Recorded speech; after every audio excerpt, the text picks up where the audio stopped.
Assalamualaikum warahmatullahi wabarakatuh.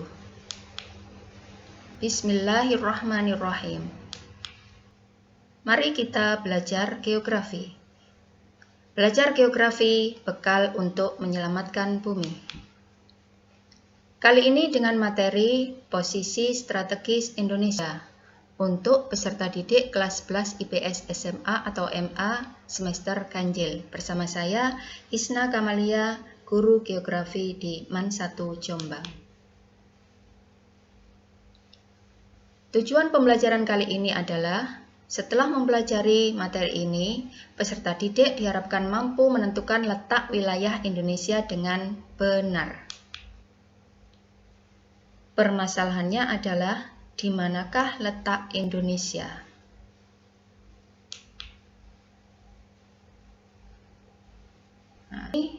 Nah, ini Indonesia.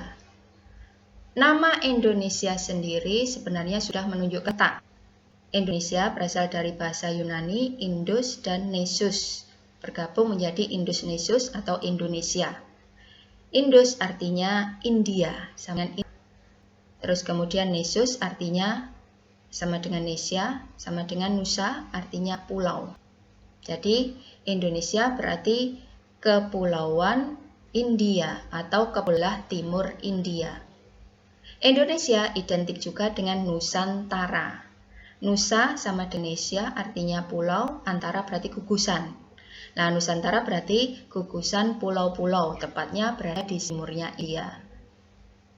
Itu nama Indonesia.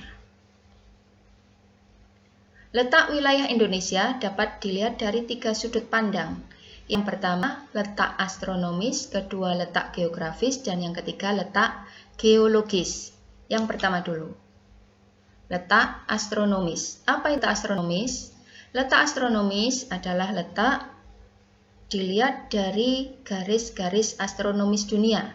Garis astronomis dunia ada 2 macam. Yang pertama garis lintang atau paralel, yang kedua garis bujur atau garis meridian. Garis lintang adalah garis yang melintang sejajar dengan ekuator. Nah, melintang sejajar ekuator di sini disebut garis lintang. Ini semuanya garis lintang. Kisaran garis lintang mulai dari 0 derajat di ekuator sampai 10 derajat di kutub utara atau kutub selatan.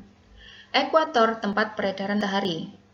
Nah, semakin ke daerah kutub, matahari yang kita semakin sedikit sehingga temperaturnya dari ekuator ke daerah kutub semakin dingin. Kedua, ini letak garis bujur. Nah, garis bujur itu apa? Garis yang membujur. Membujur menghubungkan kutub utara dengan kutub selatan. Itu namanya garis bujur.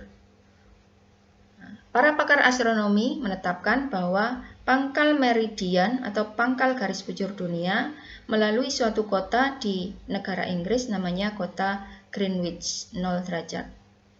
Ke barat disebut daerah bujur barat, ke timur disebut daerah bujur timur. Nah, pertemuan bujur barat dengan bujur timur itu pada garis 10 derajat. Para pakar astronomi menamakan garis ini International Deadline atau bahasa Indonesianya garis tanggal internasional. Garis yang membedakan tanggal di belahan bumi timur dengan belahan bumi barat. Jadi timur lebih dulu daripada yang barat. Kalau di timur ini tanggal 27, berarti di barat masih tanggal 26. Di manakah Indonesia secara garis? Nah, Indonesia secara garis astronomis, garis bujurnya 95 derajat bujur timur sampai 141 derajat timur. 95 bujur paling barat ini melalui kota yang namanya kota Sabang, terletak di Pulau W, di utaranya Sumatera. Dan paling timurnya kota Merauke di Papua. Jadi Indonesia itu dari Sabang sampai Merauke. Kemudian ada lanjutannya dari timur sampai ke laut. Indonesia itu dari Sabang sampai Merauke, dari timur sampai ke Talang. Nah, Indonesia paling selatan timur, tepatnya di 11 derajat lintang selatan. Maaf ini salah ini. Kemudian yang di utara ini Kepulauan Talaut, letaknya di 6 derajat lintang utara. Jadi Indonesia garis lintangnya 6 derajat lintang utara sampai 11 derajat lintang selatan. Lanjut. Pengaruh astronomis Indonesia, tadi garis lintang dan bujurnya ya. Yang pertama, pengaruh lintang Indonesia ada di daerah iklim tropis. Ini gambar pembagi dunia berdasarkan matahari. Ada 4 iklim, iklim tropis letaknya 0 sampai 23,5 derajat lintang utara dan selatan. Kemudian 23,5 derajat sampai 40 derajat lintang utara dan lintang selatan, ini iklimnya subtropis. Tropis, subtropis, 40 sampai 66,5 derajat lintang utara dan lintang selatan, ini namanya iklim sedang. Dan yang terakhir 66,5 sampai 90 derajat daerah iklim dingin. Jadi iklimnya tropis, subtropis, sedang, dan dingin. Itu berdasarkan peredaran matahari. Tropis itu panas, kemudian sub daerah tropis, terus kemudian ini iklim sedang, dan ini iklim dingin. Iklim tropis mempunyai 2 musim, sementara iklim sedang mempunyai 4 musim.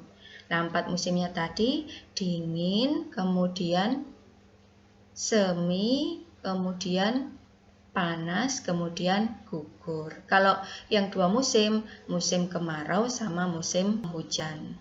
Nah, Indonesia di sini ini daerah iklim tropis. Kemudian berdasarkan Indonesia tadi 95 derajat bujur timur sampai 141 derajat bujur timur. Nah, karena setiap 15 derajat garis bujur itu beda waktu 1 jam. Nah, Indonesia 95 sampai 141 berarti selisihnya 46 derajat dibagi menjadi 3, dibagi 15 sama dengan 3. Makanya Indonesia ada 3 daerah waktu. WIB, WITA sama WIT. Daerah WIB atau WIB atau waktu Indonesia Barat meliputi Pulau Sumatera, di Bangka Belitung, kemudian ini Madura, dan sebagian Kalimantan Barat sama Kalimantan Selatan. Ya, ini Kalimantan ini, kemudian Sulawesi, ini Bali, Lombok, Nusa Tenggara, Kepulauan Timur. Nah, kemudian yang WIT waktu Indonesia Timur, Maluku, Ambon, Pulau Seram, terus kemudian yang ini Papua dan pulau kecil di sekitarnya. Yang kedua, letak geografis itu dilihat dari daerah di sekitarnya. Nah, dilihat dari sekitarnya, Indonesia terdapat pada posisi silang, yakni di antara 2 benua, Asia, Australia, dan 2 samudra, Pasifik sama India. Samudra Pasifik sama Samudra India. Nah, kenapa memang kalau terdapat karena terdapat di posisi silang, Indonesia berada secara geografis di Indonesia karena terdapat di posisi silang antara 2 benua dan 2 samudra. Indonesia mempunyai 2 musim, musim hujan sama musim kemarau. Yang mana musim hujan dipengaruhi oleh angin muson yang namanya angin muson barat karena arahnya dari barat timur. Nah, ini angin muson timur ini menyebabkan hujan karena arahnya dari timur menuju ke barat. Nah, kok bisa terjadi angin barat? Angin muson barat terjadi ini karena adanya gerak semu tahunan matahari. Karena adanya gerak semu tahunan matahari menyebabkan antara di belahan bumi utara dengan selatan ini ada temperatur.